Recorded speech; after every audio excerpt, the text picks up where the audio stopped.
Yeah. 1, 2, 3. Let's go.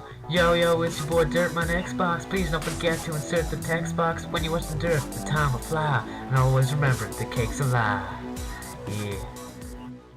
Hello YouTube, it is Matthew here from DerpManXbox, and today I'm bringing you a commentary on Big Team Slayer on the map Exile. So today's commentary topic is going to be about book lovers versus movie lovers, and just about the arguments that arise between people who read the books before the movies and who think that the movies ruined everything, and they changed well too much, and they ruined the complete feel of everything, and everything went horrible, and blah. They're drama queens, basically. Now, I just want to start off by saying I am a book lover myself. I usually prefer with a few exceptions, I usually prefer the books to the actual movies, because they're just more comprehensive, there's more side plots, it's better descriptions of things, and the reason they can do that is because books are narratives. So that brings me to my first point, is that a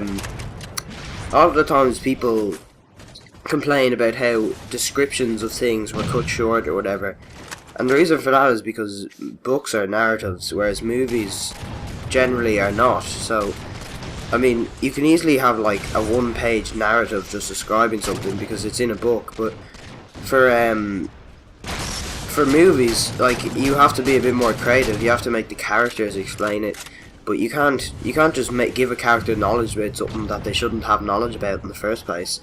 So with movies, it can be a bit more complicated to actually explain stuff well, and also, I mean, some stuff takes ages to explain in books, and that's why we have such a comprehensive view of it, or it's explained through in multiple. Oh, look at that sweet no-scope headshot, by the way. Getting a bit off topic here, but yeah. So some books will explain stuff from multiple different points of view, and they'll explain it sporadically. Like they'll give you the intro to it, then maybe a couple of chapters later they explain it further and all. And with movies and TV shows, you can't do that because it gets too messy. Because generally, viewers of movies and TV shows have a shorter kind of attention/memory span than the book people. So it's just going to get too messy if you try and have the different explanations of it coming at different times in the movie/book and everything.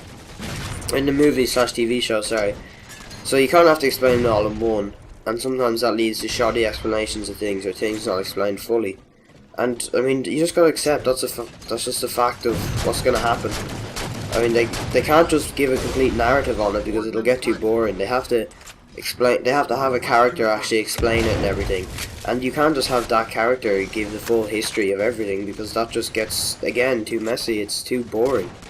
People don't go to see movies. They don't go to see Lord of the Rings to hear about the lore of Lord of the Rings and everything like that. They go to see Viggo Mortensen and Orlando Bloom kick some ass and kill orcs and things. I mean, there's obviously the book people, and there's some people that'll go because they're intrigued by the world of Middle Earth and everything like that. But generally speaking, people go to see the action. That's why they're there. That's why there's action in the film. So the next thing I want to cover is when side plots get removed and people complain about that. I just want to give the explanation for that. Now, some people, this is going to be an absolute bombshell for them. So get ready to have your mind blown. Books are longer than films. Yeah, I know. It's crazy. You wouldn't think it, would you? But yes, it's true. Books are longer than films. That's why they can have more side plots. That's why they can have better explanations of everything. That's why they can, in general, have a more comprehensive, well-written world, because they're longer. They have the time to do that in their runtime. Whereas with movies, the max runtime, even for the Lord of the Rings movies, were considered long, and they were probably like 3.5, 4 hours maybe per movie.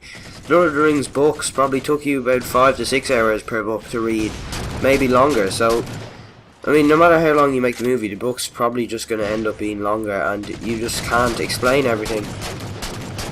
You just can't explain all the side plots and everything. Another point of the side plots is that they're exactly that. They're side plots. They're not very relevant to what's actually going on in the film/book. And look at this, blow up the vehicle. That was pretty cool. But again, we're not here to talk about the gameplay. We're here to talk about the discussion topic. And yeah, what was I even saying before I said that? Sorry, I've lost my train of thoughts. Yeah, side plots are irrelevant.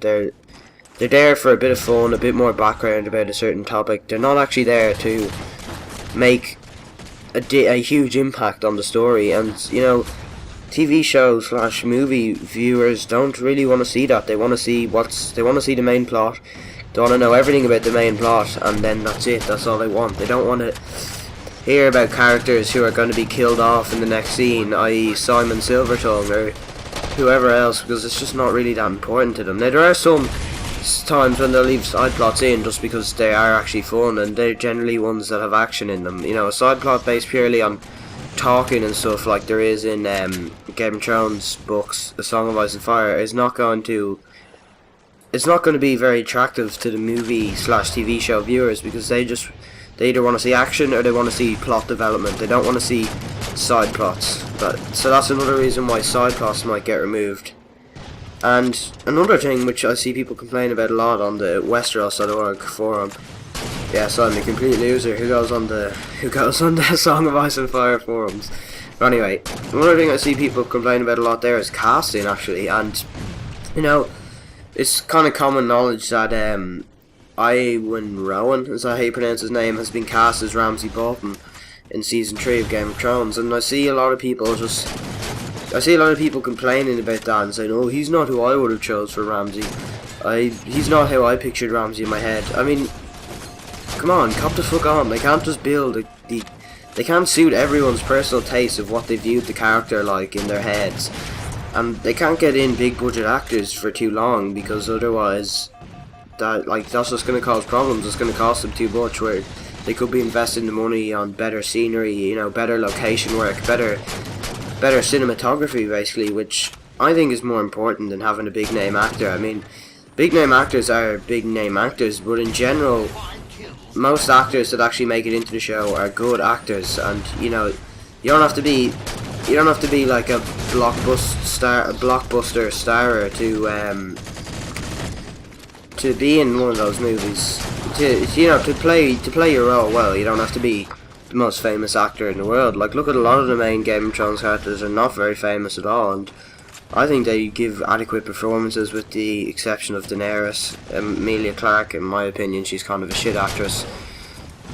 But anyway, that's not what we're here to talk about again. We're just talking about the discussion between movie lovers and book lovers.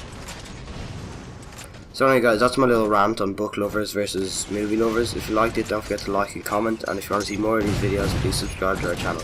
Okay, bye.